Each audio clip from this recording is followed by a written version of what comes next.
Cowboys are struggling right now, but that doesn't mean that you can't enjoy your game day with PrizePicks. It's the easiest way to play daily fantasy sports. Just pick 2 or more players, choose if they'll go for more or less on their stat projections, and you can win up to 100 times your entry. The best part is you can make your picks and submit them in less than 60 seconds. What makes PrizePicks so cool are their promotions like Taco Tuesday, where they discount select player projections up to 25%. That's extra value every single week on your picks. Plus, with quick withdrawals, easy gameplay, and tons of players to choose from, it's no wonder that PrizePicks is the #1 daily fantasy sports app.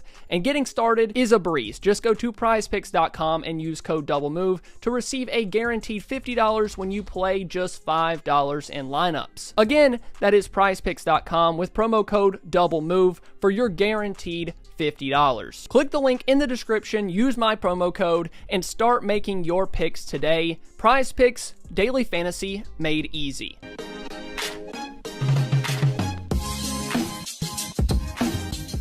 The Cowboys need to inject talent into this team. That is not a questionable statement. This team has holes on their roster, and going into week 8 of the NFL season, there's only one way to do that: making a trade. You aren't signing someone off the streets at this point. That's going to make a real difference for this team. And with the trade deadline quickly approaching, is Dallas gonna make a move? It all hinges on what you think this team is trying to accomplish this year. No one even understands what they want to do moving forward. Still, we have to look at who's available in the event that the Cowboys decide they want to make a move. Right now, Dallas has 10 draft picks. Yes, 10 in 2025. Out of those, 3 of them are 5th rounders. They should definitely consider moving 1 or even 2 of those picks if they can. 10 guys from the 2025 draft are not making this team next year, so why not use them to acquire talent now? So let's look at who's available. The most talked about name right now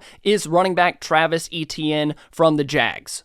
Etienne was the Jags' first-round pick back in 2021. He has 1 year left on his deal and counts $6 million against the 2025 salary cap. That may not be a crazy amount of money, but we're talking about the Cowboys right now, the team that whines and complains about not having money for Derrick Henry, who was $8 million per year. But hypothetically, let's say that Dallas was fine with giving up $6 million in cap space next year. That means that they're going to want to trade for pennies on the dollar. They're not going to want to give up a ton of draft capital. They're going to want to give up a 5th round pick or make a late round swap to acquire the player. Now, Etienne is a trade target because he's kind of been lost in the shuffle over the past few weeks behind Tank Bigsby. He's fighting an injury that he suffered in the Texans game, I believe. It was a hamstring. But before that, he wasn't having a great year. He's averaging just over 4 yards per carry. And with the way that the Jags season is starting to go, I could definitely see them moving him and trying to acquire capital for next year's draft. If I was Dallas, I would be interested. But let's discuss a cheaper option for a team that is likely going to be selling at the deadline as well, and that's the Carolina Panthers with running back Miles Sanders. For Carolina, Chuba Hubbard has been their #1 back, and he's quietly having an awesome year. I would know, he's on my fantasy team. The Panthers also took Jonathan Brooks in the 2nd round. Now, Carolina signed Sanders back in 2023, and he has a pretty big cap number, but the Panthers could eat a little bit of that money just to move on from the contract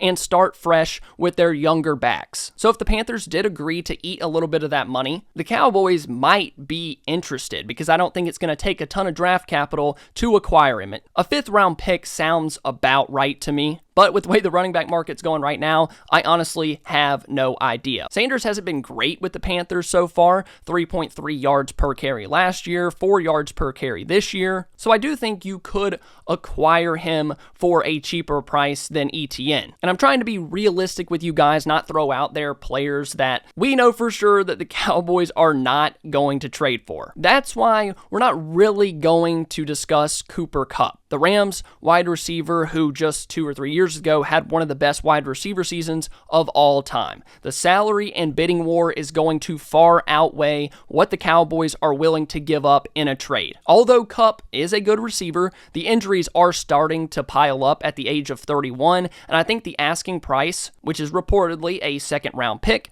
paired with the salary, puts Dallas completely out of contention for that player. But let's say, hypothetically, Dallas didn't care about their second-round pick. Although they're awful in that round, they don't want to give that up. But it is funny that Pro Football Network listed 3 teams that Kupp would be a fit for. And the Cowboys have the most cap space of any team on that list at $23.7 million this year. PFN said, fitting Kupp's salary onto the books is not the question here, end quote. The problem is the Cowboys have not operated like a team that wants to make a move like this. I think Cooper Kupp is out of the question. If you want a wide receiver that fits the mold of what Dallas could want and possibly afford, that would be wide receiver Robert Woods from the Texans. Now, Woods is 32 years old, and the Cowboys have made a deal with the Texans before, if you guys remember the Brandon Cooks trade. Right now, Woods is a backup in Houston, but he's stuck behind other star wide receivers in Nico Collins and Tank Dell. The money in draft capital would match up with what Dallas likes to do in these trades, and I wouldn't hate the move. I wouldn't hate adding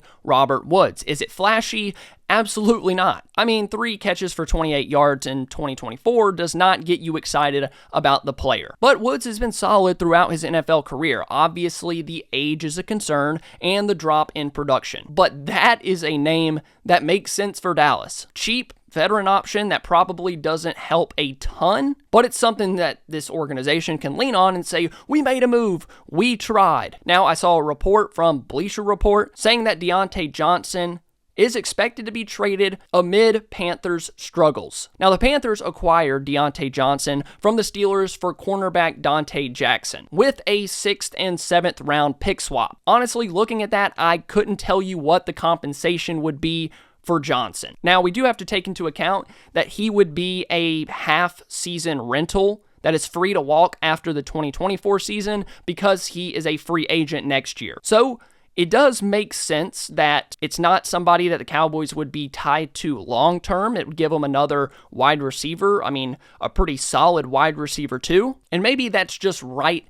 in the Cowboys' wheelhouse. If the money and compensation is low enough, I think that Dallas would be interested. And I think it would actually help this offense quite a bit. Johnson is a route runner, somebody that you can rely on to get open, which is something that the Dallas wide receivers have struggled with. I think it would give you a wide receiver 2 option immediately. But will the Cowboys make that move? I don't know. You guys let me know, out of the players that I listed, who do you want the Cowboys to trade for? Head down there to the comments and let me know. Thank you guys so much for watching. I love you all, and I'll see you next time.